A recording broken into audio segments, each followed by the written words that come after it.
Bienvenidas y bienvenidos. Hoy vamos a meternos de lleno en unas notas, unos apuntes de las sesiones de trabajo del profesor Iván Espino.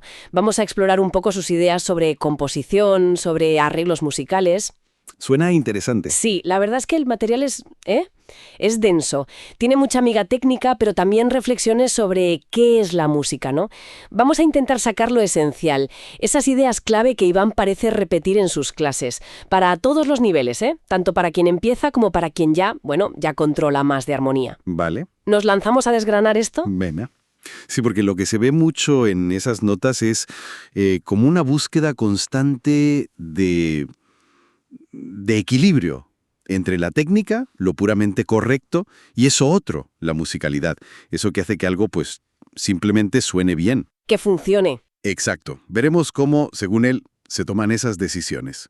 Las creativas y las técnicas, que al final van de la mano. Hay una cosa que sale una y otra vez. El oído manda. Iván insiste mucho en que, vale, la técnica es importante, pero el arreglo tiene que sonar natural, fluido. Claro, totalmente. Como si el oído fuera el juez final, ¿no? Sí, precisamente. En las notas se ve que discuten mucho cómo a veces, lo simple es más potente. Por ejemplo, detalla cómo en algunos finales de sección un arreglo más ligero, más vacío casi, Ajá. pues quizás solo con una melodía o un acorde muy básico le da mucha más fuerza a lo que viene después, prepara el terreno. Claro, crea expectación. Eso es. Y los silencios. Fíjate, eso es interesante. Iván parece que los trata como si fueran notas. ¿Como parte de la composición? Exacto. Herramientas con mucho poder para crear tensión, para definir frases. Algo que a veces, se nos olvida. Si profundizamos un poco más, las notas ya entran en detalles armónicos, melódicos muy concretos. Sí. Se habla de revisar compases específicos, ajustar esta nota aquí, esa otra allá, en voces que no son la melodía principal.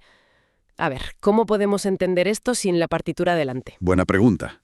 A ver, para que nos hagamos una idea general, podemos imaginar las distintas melodías o líneas de un arreglo como hilos, ¿vale? Vale. Que se van tejiendo juntos.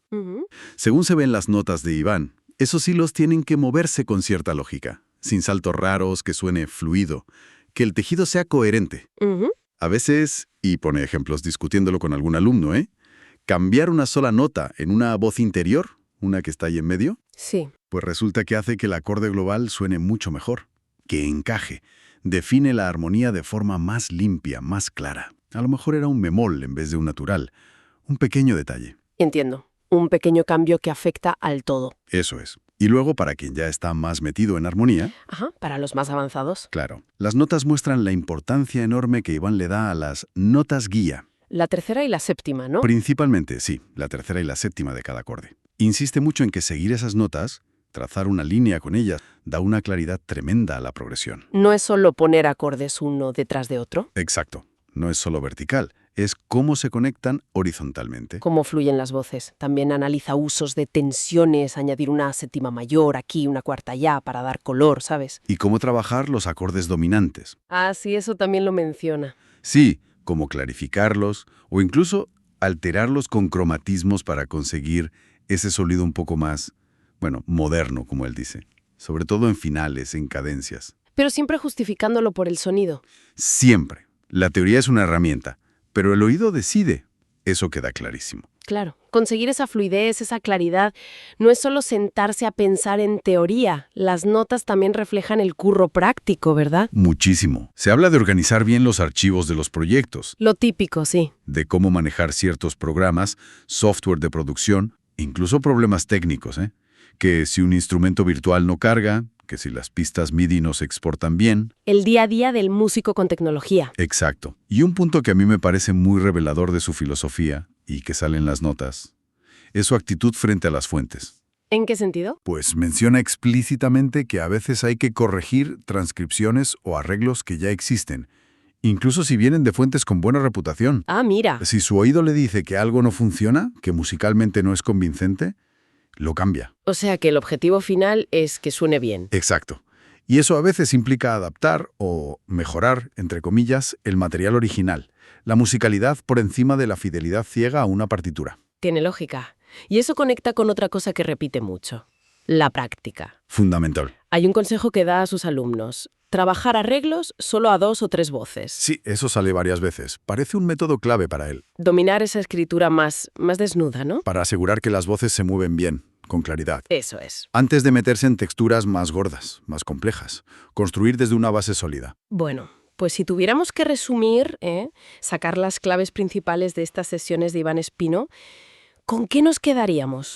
A ver. Parece que lo primero es confiar en el oído. Siempre. Sin duda. Prioridad 1. Luego, buscar ese equilibrio justo entre lo sencillo y lo detallado. Encontrar el punto. Dominar cómo se mueven las voces, la conducción de voces, ¿no? Con esa atención especial a las notas guía para que la armonía tenga sentido, que fluya. Clave, sí, la claridad armónica. No tener miedo a corregir, adaptar el material si la música lo pide. Ser crítico, sí. Y práctico. Y practicar mucho, empezando por lo básico, por esas texturas reducidas. Totalmente de acuerdo. Es esa mezcla de intuición entrenada y de dominio técnico, de oficio. Y quizás, como reflexión final que podemos dejar, Sí. hemos hablado mucho de claridad, de técnica, de que suene correcto. Pero, ¿cómo podemos usar todo esto no solo para que una pieza suene bien presentada, sino para intensificar su emoción, su mensaje? Buena pregunta.